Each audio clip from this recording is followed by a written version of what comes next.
Hello guys, welcome sa Pixup. So here we are again, meron tayong for repair na laptop guys. Okay guys, shortage siya guys, hindi siya nagpa-power on. So try natin salpak guys sa ating power belts. Yan, ako Tingnan na natin kung anong mangyayari. Palitan ko na sana ng SSD. Okay. Guys, charge natin. Nag-drop yung kanyang voltage guys. So, meaning shorted po siya.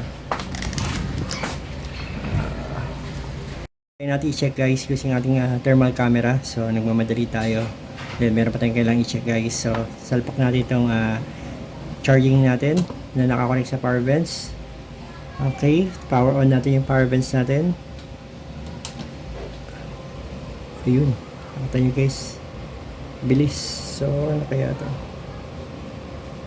Okay, isa siyang, diba?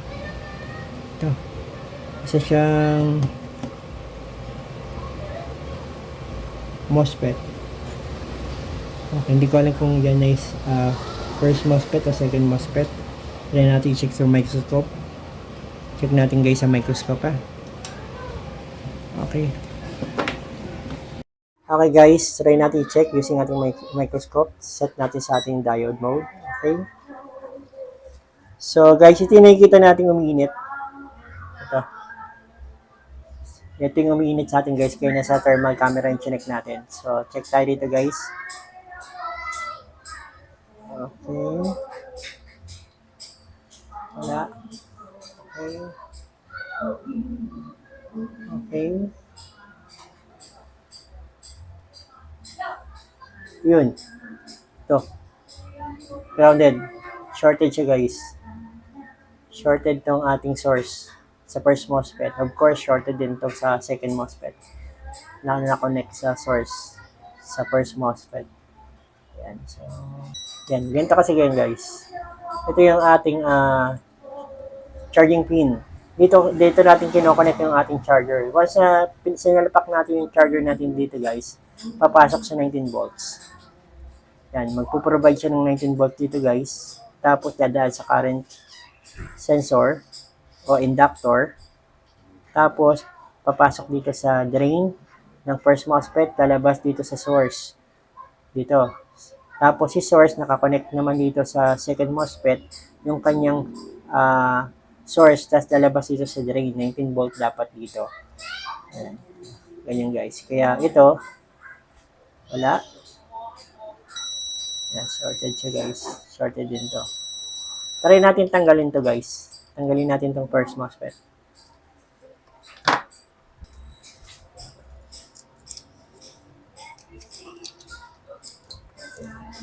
Takpan lang natin to guys kasi baka masunog yung charging pin.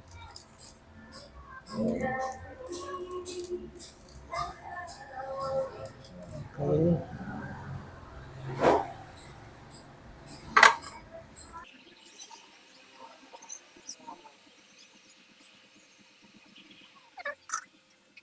Palamigin lang natin guys. So, okay, try natin i-check ulit. Okay. Shorted pa kaya?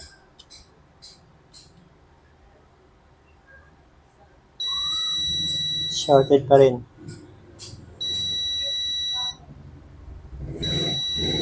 So, try natin tanggalin itong pangalawang MOSFET guys.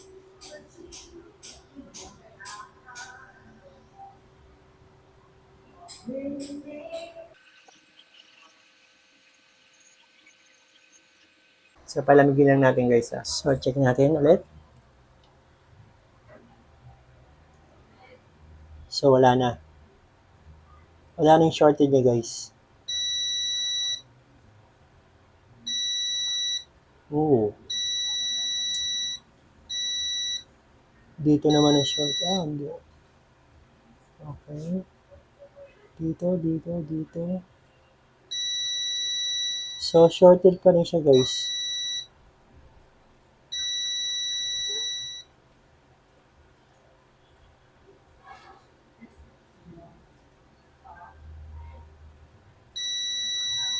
Okay. Shorted pa rin siya. Wala kayong problema. So, Sundan natin yung shorted niya.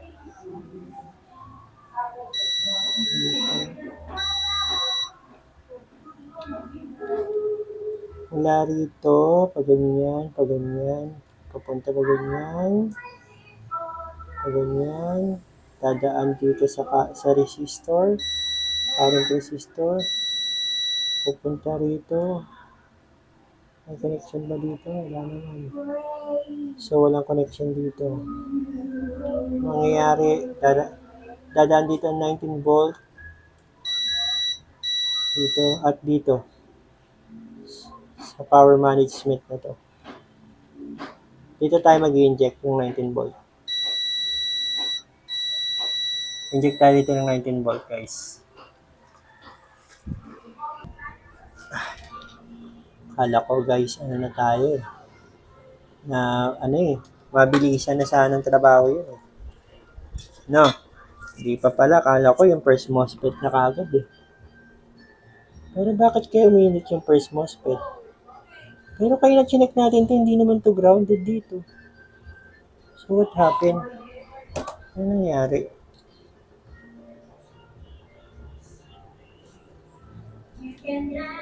Chinek naman natin to, kayo na rito sa part na to, hindi naman grounded.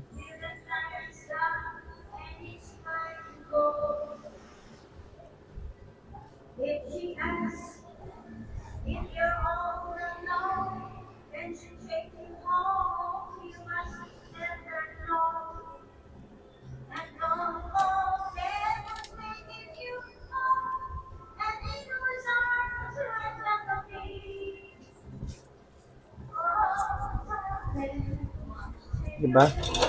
Chinek natin niya kayo na dyan. Kung re-reviewin ko yung video, makikita natin doon na hindi naman siya grounded kanina. Yung tinanggal lang natin yung MOSFET na second MOSFET, doon siya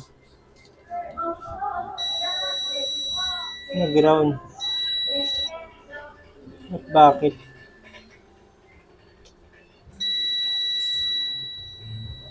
Ayan guys. Try natin mag-check ulit.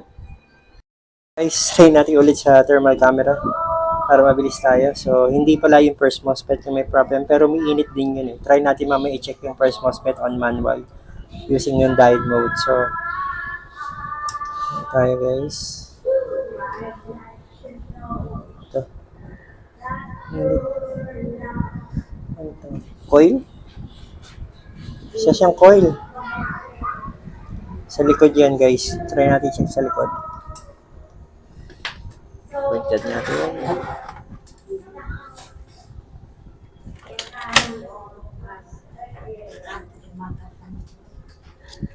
Tingnan natin guys. Tanggal na. Okay, power on natin. Ito may minute nga rito. Meron yan dyan guys. Imposibleng wala yan. Ayun. Ito.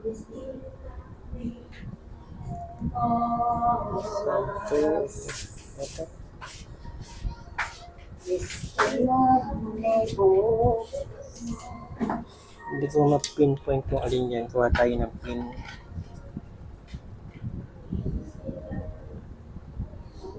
Ito. Ito, capacitor. Capacitor.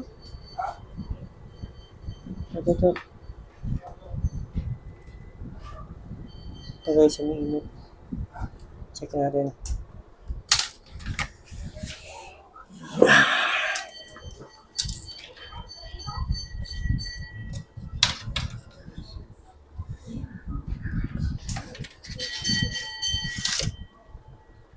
Ayan guys.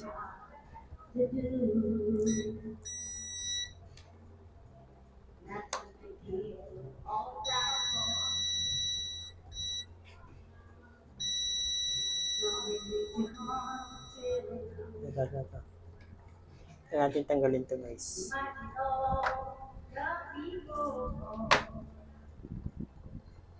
Ito na kaya guys. Sana capacitor lang guys. No?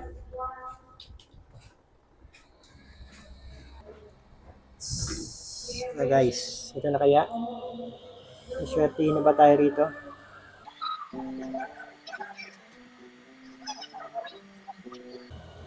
Okay,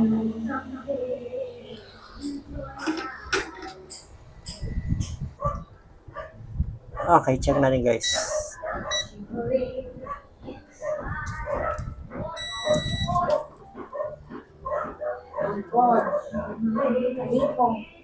Ayun, nawala na. Nawala na guys. Ito na ba? Isang salarin na isang capacitor. Pero we are not sure. We are not sure pa yan. Check natin dito. Sana wala na to. So, sorry guys, may nag-video ako sa kapitbahay. Nakakatuwaan sila. Ayun, wala na.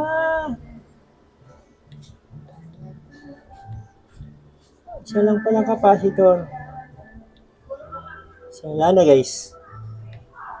Diba?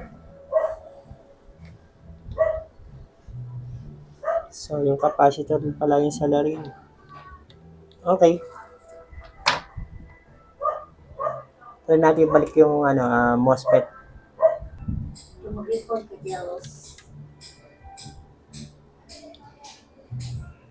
Tingnan na natin ito guys.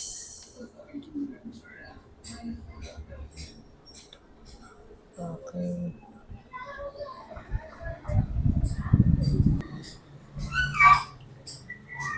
Linggo kasi ngayon guys, kaya maraming tao sa labas. Sa tabi lang tayo ng kalsada.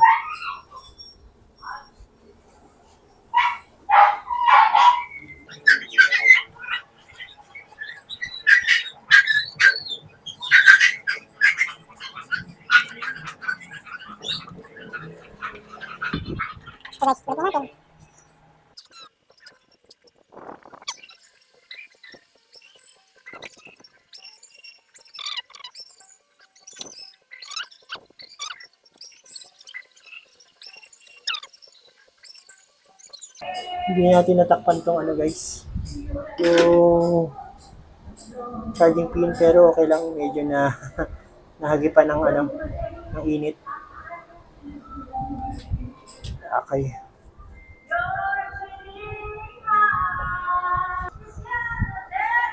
Check natin guys. Kung grounded ba. Diode mode tayo. Diode mode.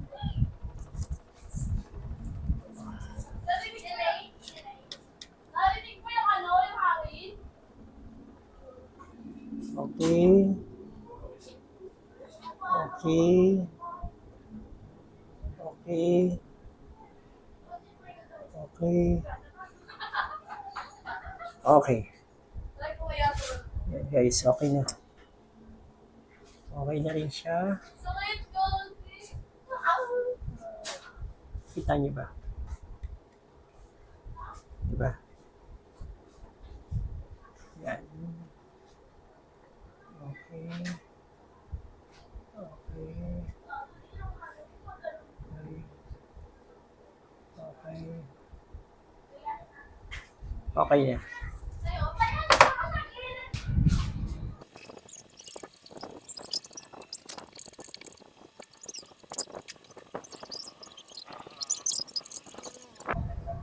Okay guys, try natin i-testing the moment of truth.